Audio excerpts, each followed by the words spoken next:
All right, coming up on this episode of Table Culture, we're going to be talking about the little game Tiny Ninjas. It's a compact mobile game that can be played on the go, and it's going to be an awesome review, so check it out.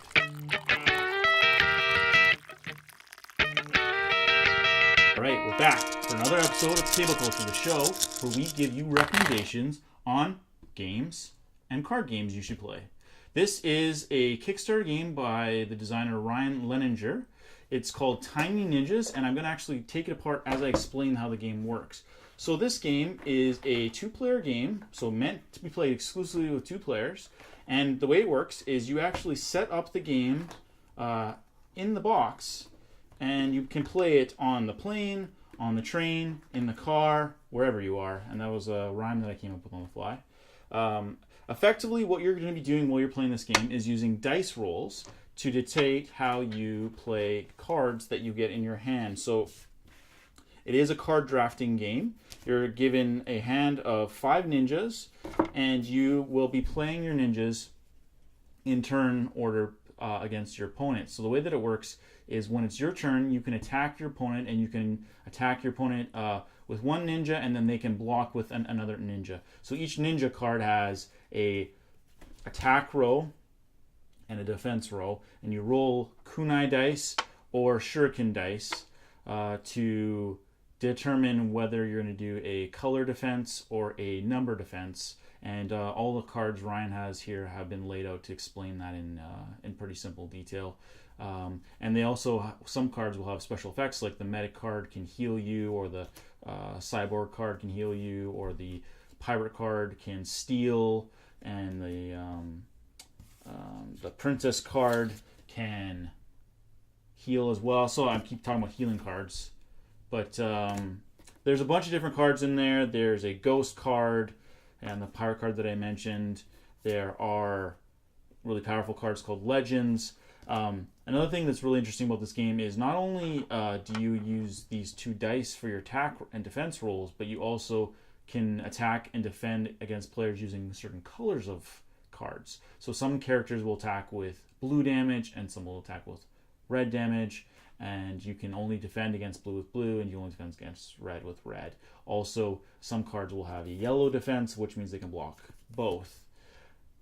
It's a very short game, should be played over the duration of roughly 15 minutes. As I mentioned, players keep track of their health on this card. There's actually a little dial. I just took the box apart, sorry, Ryan.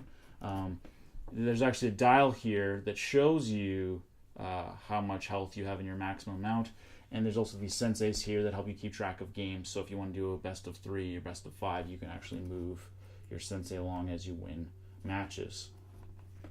Another thing that's really awesome about this Kickstarter is that it's already on its way well past its target goal for funding. So it is for sure happening. So if you go to his Kickstarter page, you will for sure get a copy. So what I really enjoyed about this game when I was playing it was discovering that, yes, you have a hand of 5 cards, 5 ninjas, a trio of ninjas, another panda, a pirate, and a master. So those are my cards. But my opponent has a trio, a master, a duo, a medic, and another duo. And they're going to be using those cards to defend. Now, if I attack with my cards, as the attacker, once I've played my attack card, I discard, and the defender defends and takes damage or not, depending on the result.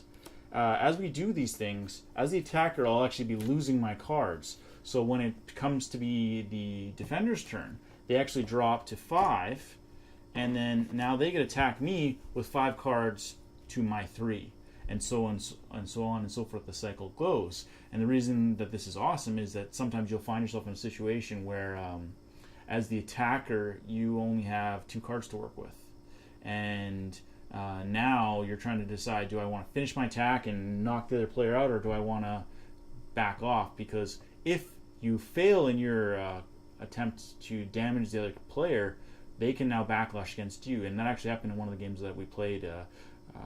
I actually had 8 health, and the other player had 2 health, and they managed to wipe me out. So that's crazy because it's such a fast-paced game. Liked how it was a 2-player, and I also liked how you could like pack it up, unpack it really well. You could bring it on an airplane. I liked how it also works for like colorblind people, because they could like see what color it is, because like green and orange kind of mixed together and you can't really see that well. So I think he picked a good color because it's a different kind of green.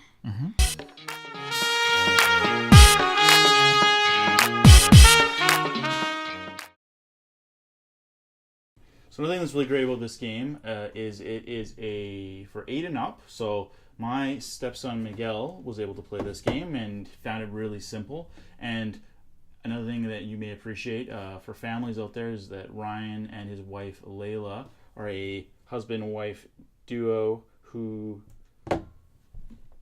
made this game. So Ryan and his wife Layla actually made this game, and they were able to get help from outside sources. They actually enlisted people to design the board game, the creative for it. So even though they're creative people themselves and they run a photography and videography company called One Wolf Creative, Tooniverse Games is the design company that they made to build this board game. So that said, I think it's a really fun game. It's really simple. As I mentioned, 15 minutes or less, 2 players exclusively, and you can travel with it. So if you want to pack this bad boy up, it's no problem. Let me see if I can pack it up as I'm wrapping up the video. And if you like what you saw, as I mentioned, please get on the Kickstarter and pick up the game. It's going to be launching by the end of June, so it's a perfect time to pick it up. And on top of that, they're doing a really simple Kickstarter, so no muss, no fuss. Just a couple layers, I think, to the Kickstarter, and they're really nice people on top of that. So if you like the video, please like, please comment, please subscribe, please share.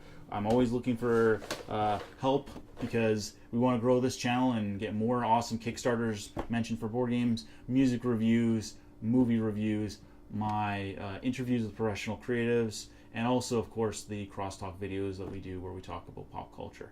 So that said, this has been Table Culture. See you next time on the table. And thanks for watching.